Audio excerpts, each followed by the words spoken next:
바이오 분야 핫 이슈와 트렌드를 알아보는 카페비 코너입니다. 사이언스투데이 바이오길라잡이 이성규 기자 나왔습니다.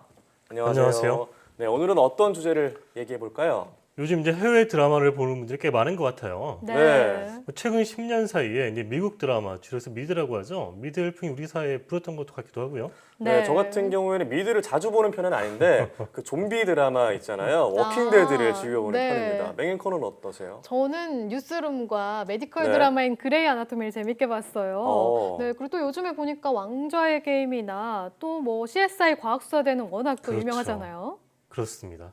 미드의 소재가 워낙 다양하잖아요. 뭐 방금 네. 말씀하신 의학도 있고, 과학도 있고, 뭐 판타지물도 있고. 네. 근데 미드의 원조라면은 이 드라마를 꼽을 수 있을 것 같아요. 네. 어떤 거죠? 혹시 600만 불의 사나이라고 들어봤나요? 아, 많이 들어봤어요. 600만 불의 사나이 들어는 봤는데 사실 저희가 태어나기 전에 방영되지 않았나요? 그래서 본 적은 없습니다. 네. 이 600만 불의 사나이는 소모즈와 함께 70년대 선풍적인 인기를 끌었던 미국 드라마죠. 네. 이 소모즈가 귀가 아주 잘 들리는 그런 사람이라면 600만 불의 사나이는 눈이 아주 잘 보이는 그런 특별한 능력을 가진 사나이죠. 네. 이 600만의 사나이의 주인공은 원래 이제 그 공군 대령인데 네. 이 사람이 이제 비행기 추락 사고로 눈 한쪽과 팔, 다리를 잃어요. 그래서 이제 미국 그 공군에서 얘한테 이제 특수 수술을 해서 특수 눈과 어떤 엄청난 힘을 가진 팔과 다리를 달게 해준 거죠. 그래서 한 20배 정도 줌이 되는 눈을 갖게 되는 거죠, 이 양반이. 네. 그래서 거기에 들어간 돈이 600만 달러였다. 아, 그래서 600만 불의 사나이라고 부르는 거죠. 재산이 그렇게 많아서 네. 600만 불이 아니었군요. 600만 불이 지금 환율로 한 64억 정도가 되는데 네. 뭐 인플레이션을 적용하면 엄청난 금액인 거죠. 네, 그렇겠네요. 600만 불의 사나이 같은 눈. 좀 현실과는 좀 거리가 멀어 보이는데요. 20배쯤이면 정말 대단한 거잖아요. 네.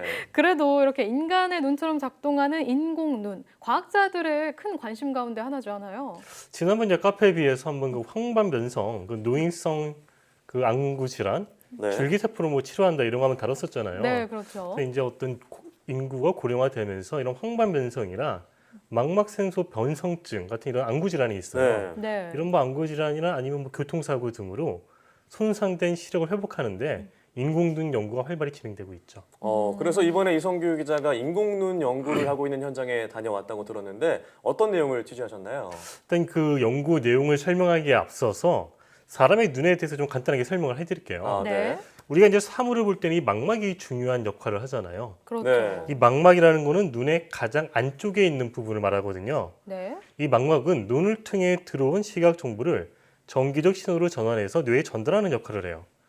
이 망막에는 우리가 잘 알고 있는 이 원추세포하고 간상세포가 있어요. 네. 네. 그래서 원추세포는 빛의 삼원색인 빨간색, 초록색, 파란색의 빛을 각각 흡수하는 네. 광수용체 단백질이 세 종류가 있고요. 네. 간상세포는 이 명암을 구분하는 이 광수용체 단백질 한 종류가 있습니다. 네. 우리 눈에는 총 4종류의 이 광수용체 단백질이 존재하는데 이들 단백질이 시각에 굉장히 중요한 역할을 한다. 이렇게 이해할 수 있습니다. 네. 그러니까 망막의 핵심이 이 광수용체 단백질이다. 이런 말씀이신 거죠? 네.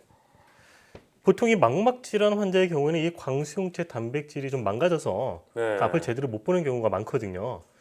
제가 이제 다녀온 국내 연구진은 이 광수용체 단백질, 그러니까 인간의 광수용체 단백질을 인공적으로 만들어내는 데 성공을 했어요. 그래서 인간 세포에서 네. 이 광수용체 단백질을 먼저 이렇게 만든 다음에 네. 이를 세포에서 꺼내가지고 이제 분리를 시키는 거죠. 음. 이렇게 만든 광수용체 단백질이 그럼 제대로 작동하는지 이걸 확인해야 되잖아요. 네. 네. 그래서 확인하기 위해서 그래핀 칩에 얘를 올렸어요. 네. 그래핀 칩에 올려가지고 테스트해본 결과 실제 사람의 눈과 비슷한 그 빛에 대한 스펙트럼 반응을 보였다. 네. 이런 결과를 얻었던 거죠. 네. 그래핀 칩이라고 하면 그 탄소층을 네. 말하는 거죠.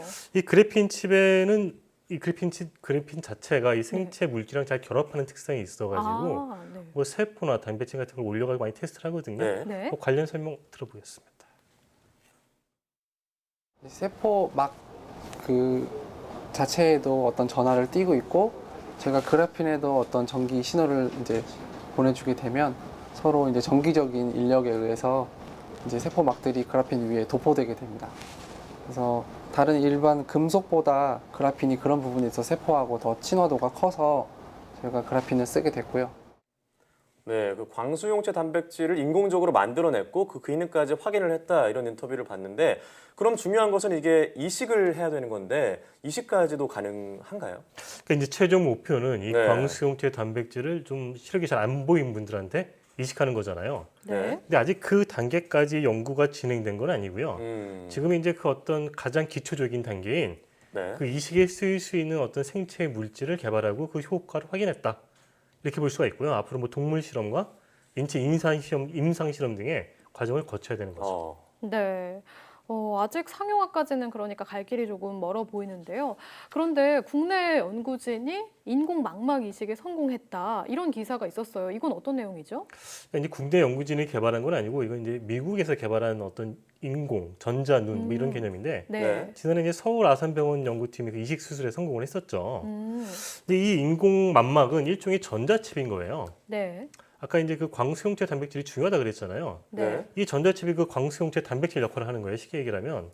그래서 환자의 망막에다가 이 전자칩을 이식을 하고요. 네. 네. 특수 안경을 쓰고 우리가 이제 보면은 그 안경을 통해 전달된 시각 정보가 이 전자칩에 전달이 돼서 우리 뇌에 그 시각 정보를 주는 거죠. 네. 그래서 수술을 받은 환자는 이 망막세손 변성으로 시력을 잃었던 분인데 네. 그 시력 검사를 하면 가장 큰 글씨가 있잖아요. 네. 네. 이 이식 수술을 받고 나서 그 특수 안경을 끼고 보니까 그 시력판에 가장 큰 글씨까지는 볼 수 있게 됐다.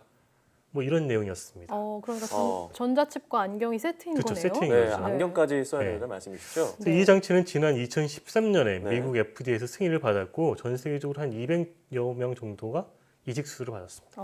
네, 그렇다면 앞서 말씀하신 인공 광수용체 단백질과 전자칩 인공망막이잖아요. 이 둘이 어떤 차이점이 있을까요? 그러니까 이제 광수용체 단백질을 이용하는 것이나 이런 전자칩을 이식하는 거나 목표는 다 똑같죠. 시력을 개선하겠다. 네네. 근데 이제 그 소재가 광수용체 단백질은 이제 단백질이라는 생체 물질을 이용하는 거고 전자칩은 이제 생체 물질은 아닌 거잖아요. 네. 어떤 그런 소재에서 좀 미묘한 차이가 있다 이렇게 이해할 수가 있거든요. 전문가 설명 들어보겠습니다. IT 기반의 인공망막이라든지 저희가 한 이제 강수용체 연구라든지 둘 다 인공망막으로서는 의미가 좀 크다고 볼 수가 있고요. 하지만 이제 저희가 착안한 거는 IT 기반의 인공망막 기술은 아무래도 이제 그 IT 기술이 눈 안에 들어가다 보니까 뭐 생체 적합성이라든지 아니면 뭐 배터리 문제, 구동 문제라든지 여러 가지 문제점이 뭐 안 따를 수는 없습니다. 네, 이렇게 인공 눈 연구, 그러니까 망막과 광수용체를 중심으로 저희가 이야기를 나눠봤는데요. 아까 눈 그림에서 제일 앞쪽에 있는 각막도 굉장히 사실 눈에서 중요하죠. 중요하잖아요. 그렇죠. 저희가 최근에 이 각막, 인공 각막을 해외에서 만드는데 성공했다는 소식을 보도해드린 적이 있어요. 이건 어떤 내용인지 조금 설명해 주시죠. 영국 뉴캐스틀 대학 연구팀의 연구 성과인데요. 네. 이 뉴캐스틀 대학 연구팀은 그 3D 바이오 프린터를 이용을 했어요. 3D 바이오 프린터라는 거는 일반 바이오 그 3D 프린터와 다르게 네. 바이오 잉크라는 이제 재료를 써서 이렇게 쌓아 올리는 방식이거든요. 네. 네. 근데 이제 그 연구팀은 건강한 각막의 줄기세포와 해초로부터 출출한 그 젤과 콜라겐을 혼합한 이런 바이오 잉크를 만들었고요. 이 바이오 잉크를 3D 프린터를 이용을 해서 네. 인공 각막으로 만드는데 성공을 한 거죠. 굉장하네요. 네, 3D 프린터가 이제 이 각막 형태로 이렇게 쌓아 올리는 동안 네. 이 젤과 콜라겐 혼합물이 줄기세포가 잘 이제 유지되도록 그런 역할을 했던 거예요. 네. 그래서 이제 연구팀은 자기 이 개발한 이 기술이 한 5년 이내 정도면은 사용할 수 있을 것으로 기대하고 있습니다. 그러니까 줄기세포가 손상되거나 이제 뭐 파괴되지 않고 계속 남아 있는 거네요. 그러니까 줄기세포를 우리가 이제 3D 프린터 같이 이렇게 3차원으로 올리지 않고 네. 그냥 이런 데다 이렇게 그냥 1차원적으로 이렇게 평면으로 놓으면은 네. 얘가 이제 분할하긴 하는데 3차원 구조 형성을 잘 못해요. 그러니까 3D 네. 프린터를 이용해서 그 콜라겐이나 이런 것들로 어떤 뼈대 같은 걸 만들어주는 거죠. 잘 얘가 3차원 구조 형성을 할 수 있게. 네. 네, 그렇군요. 5년 안에 볼 수 있다고 하니까 얼마 안 남은 거잖아요. 사실 시력이 우리 오감 중에서 가장 손상됐을 때 좀 치명적인 것 같다는 생각이 드는데 뭐 눈 질환자나 시력 상실자에게 금방 좀 좋은 소식이 왔으면 좋겠다는 생각이 듭니다. 오늘 말씀 고맙습니다.